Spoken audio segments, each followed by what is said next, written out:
In this video, I will show you how to activate dark mode in Chrome browser. So let's get started.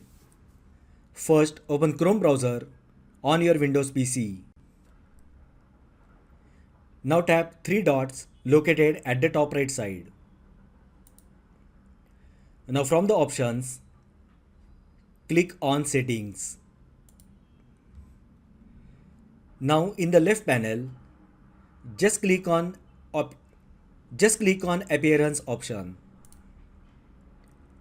And under Appearance, you will find an option Mode with the drop down list. Here you will find an option like Light, Dark and Device. Just select Dark option.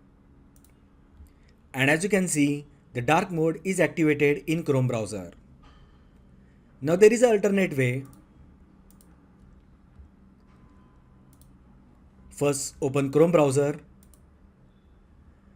Then on the bottom right side, you will find pencil icon which is for customize web page. Which is for customize this page. Just click on it.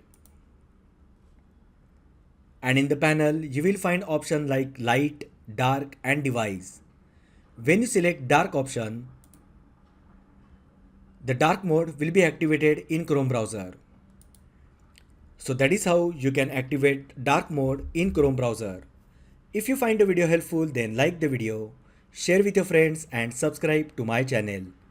Thanks for watching and I will see you in the next video.